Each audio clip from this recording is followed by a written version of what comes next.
함께 신앙 고백하겠습니다. 전능하사 천지를 만드신 하나님 아버지를 내가 믿사오며 그 외아들 우리 주 예수 그리스도를 믿사오니 이는 성령으로 잉태하사 동정녀 마리아에게 나시고 본디오 빌라도에게 고난을 받으사 십자가에 못 박혀 죽으시고 장사한 지 사흘 만에 죽은 자 가운데서 다시 살아나시며 하늘에 오르사 전능하신 하나님 우편에 앉아 계시다가 죄로서 산자와 죽은 자를 심판하러 오시리라. 성령을 믿사오며 거룩한 공회와 성도가 서로 교통하는 것과 죄를 사하여 주시는 것과 몸이 다시 사는 것과 영원히 사는 것을 믿사옵나이다. 아멘. 찬송가 303장 같이 찬양하겠습니다.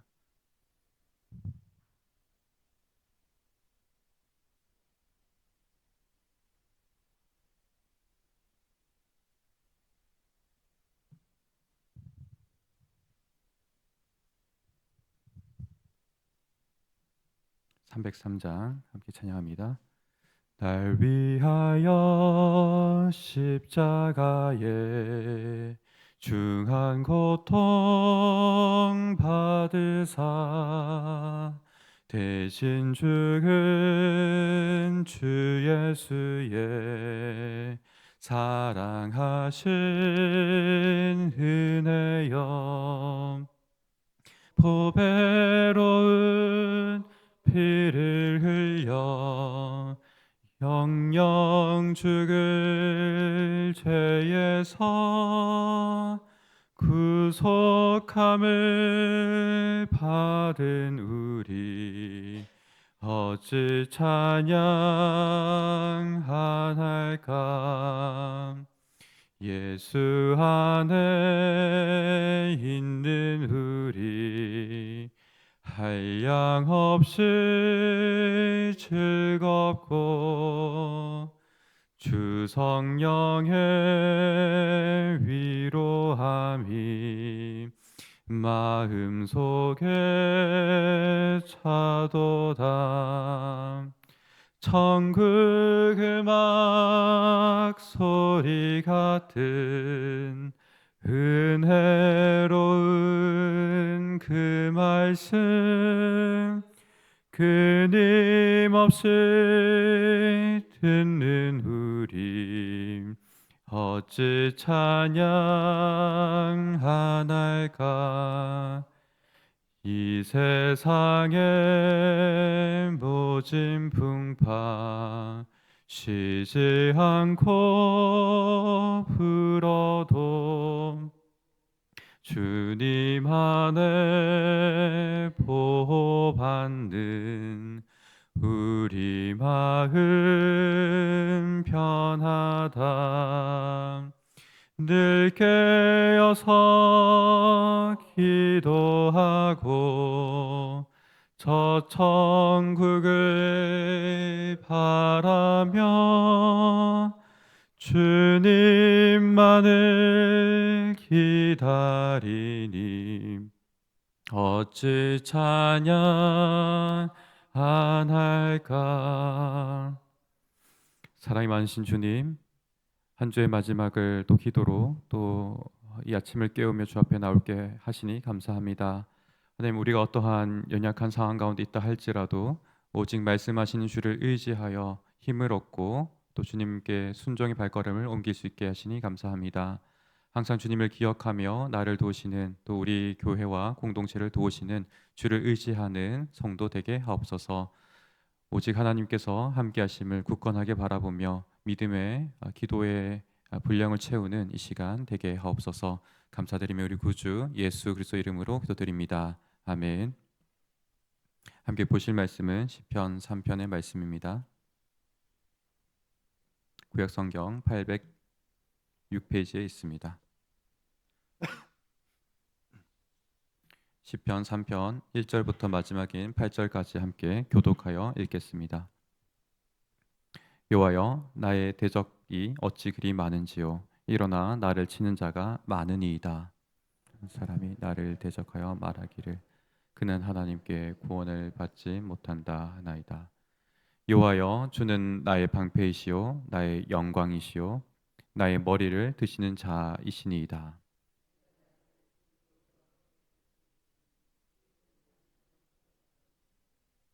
내가 누워 자고 깨었으니 여호와께서 나를 붙드심이로다. 천만인이 나를 애워싸 진친다 하여도 나는 두려워하지 아니하리이다. 여호와여 일어나소서. 나의 하나님이여 나를 구원하소서. 주께서 나의 모든 원수의 뺨을 치시며 악인의 이를 꺾으셨나이다. 구원은 여호와께 있사오니 주의 복을 주의 백성에게 내리소서. 아멘. 시편 2편 어제서 저희들이 보았던 말씀에서는 하나님께서 세운 언약의 왕을 노래하였습니다. 그리고 그 마지막은 열방을 향한 여호와의 경애와 또 세우신 왕에 대한 복종을 요청하며 노래하였습니다. 3편에서는 이렇게 여호와께서 세우신 왕에 대한 세상의 반응들 또 왕에 대한 반역을 이야기하는 것으로 시작합니다. 맨 위에 보시면 파란색 글로 표제가 있습니다. 이 표제를 보시면 다윗이 그의 아들 압살롬을 피할 때 지은 시다 이렇게 표현하고 있습니다. 이것은 이제 시가 어떤 상황이 있는지를 우리가 정황적으로 이해할 수 있는 부분입니다. 제가 배울 때에는 본문의 내용보다 이것이 더 중요하지는 않다라고 하였습니다. 우리가 참고하면서 읽되 본문의 내용을 더 자세하게 보기 원합니다. 3편의 이 내용은 두 절씩 우리가 총 8절이 있는데 두 절씩 끊어서 보는 것이 좋습니다. 1, 2절 말씀을 먼저 우리가 엮어서 보면 반역하는 자들 또 왕을 거역한 자들이 아주 무수하게 많다라고 이야기합니다. 많다라는 이 말이 3번이나 반복됩니다. 어찌 그리 많은지요? 치는 자가 많으니이다. 많은 사람이 이렇게 반복하여서 많다라고 이야기하고 있습니다. 적들이 많이 있다라는 것과 동시에 이 이미지가 점점 점층적으로 나타납니다. 수가 일단 많은 것을 이야기하였고 그 다음에 그들이 일어나서 치고 있다라고 이야기하며 마지막에는 심판의 선고와 같이 선언적으로 이야기합니다. 2절 하반절이 조금 중요합니다. 그는 하나님께 구원을 받지 못한다 하나이다. 이들의 음성이 바로 이렇게 선언적으로 하나님께서 세우신 왕에 대해서 수치와 모욕을 주는 말을 뱉었습니다.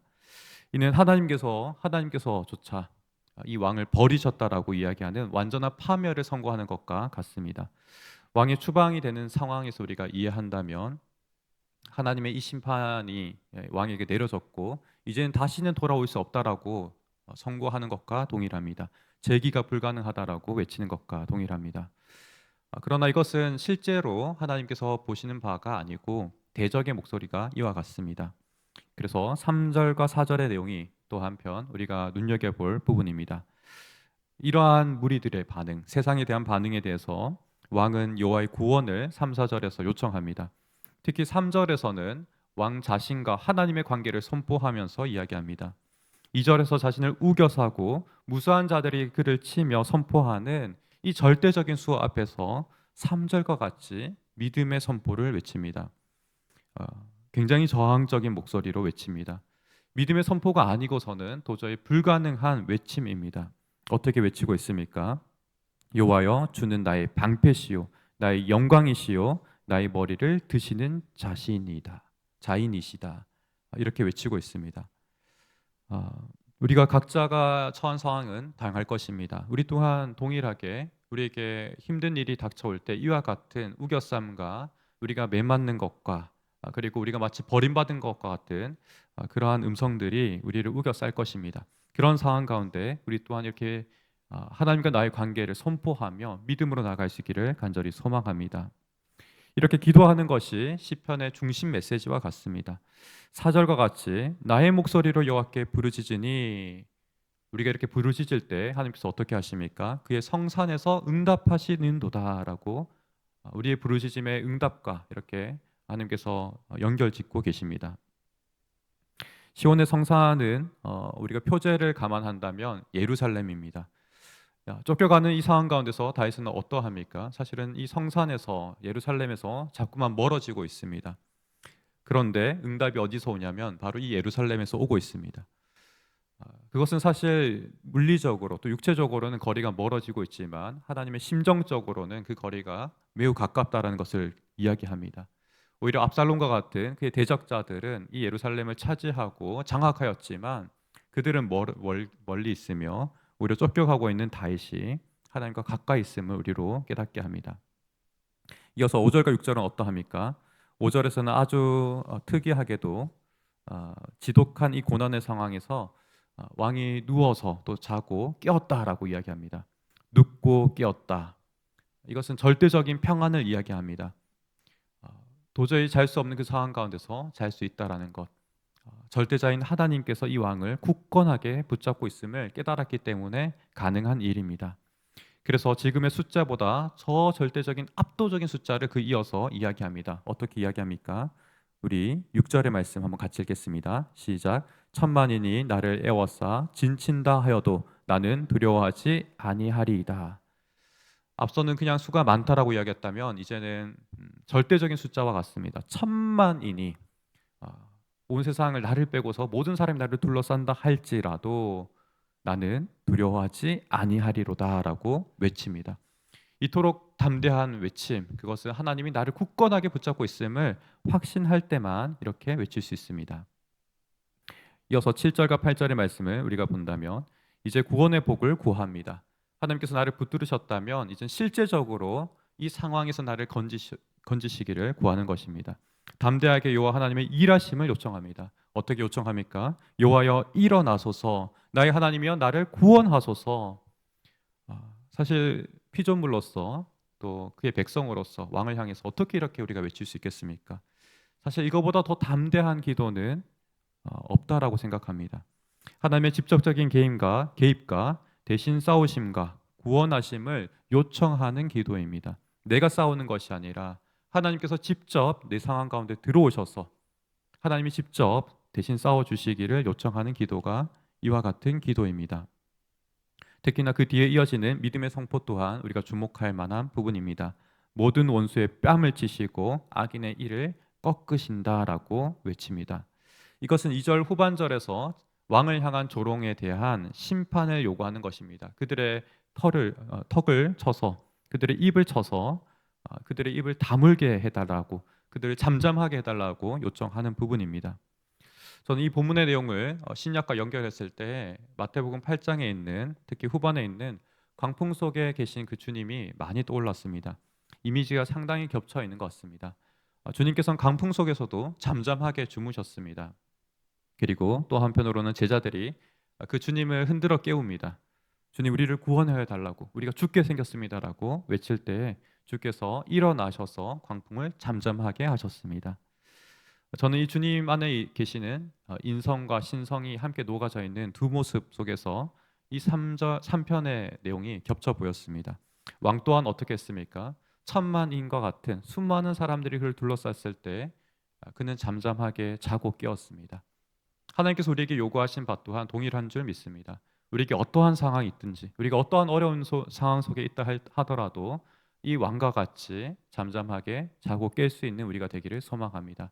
마치 주님께서 강풍 속에서 성부 하나님을 의지하여서 편안히 주무셨던 것처럼 우리 또한 우리를 지키시고 우리를 붙잡으신 그 하나님을 절대적으로 의지하는 믿음의 성도님들 다 되시기를 축복합니다. 또한 여기서 그치는 것이 아니라 우리 또한 담대하게 하나님의 구원하심을 요청할 수 있기 원합니다. 하나님 일어나소서, 나를 구원하여 주소서라고 담대하게 기도할 수 있는 우리가 되기 원합니다. 그럴 때 광풍을 잠잠케 하시는 주님의 능력이, 또 천만인을 잠잠케 하시는 하나님의 능력이 우리 삶 속에 함께 하실 줄 믿습니다. 우리 말씀을 기억하며 함께 기도하겠습니다. 두 가정을 위해서 먼저 기도하겠습니다. 조중구 집사님의 가정의 기도 제목입니다. 온 가족 신앙생활을 열심히 하여서 항상 주님께 감사하는 가정 되기를, 또한 집사님의 건강을 위해서 모든 지병이 깨끗하게 치유해 주시기를 함께 합심하여 기도합니다. 또한 이어서 김문수 장로님의 가정의 기도 제목입니다. 부모님의 건강을 지켜주시기를, 또 자녀 창민군의 주 안에 거하는 삶을 허락해 주시기를, 특히 창민군은 군 복무 중인데 건강하게 제대할 수 있도록, 또한 장로님 부부가 성령 충만함으로 직분을 잘 감당케 해주시기를 기도하기 원합니다. 또한 우리 속하신 목장과 전도를 위해서, 또 특별히 오늘 있을 금요 기도회와 주일 예배와 또 오후에 있을 교회 학교 세미나를 위해서 우리 합심하여 기도하겠습니다. 함께 주님을 기억하며 기도하겠습니다. 사랑이 많으신 주님 감사합니다. 우리를 구원하여 주시고 우리를 왕으로 세우시며 하나님 우리에게 주님의 능력을 베푸시는 그 은혜를 의지하여 기도합니다. 하나님 담대하게 오늘 이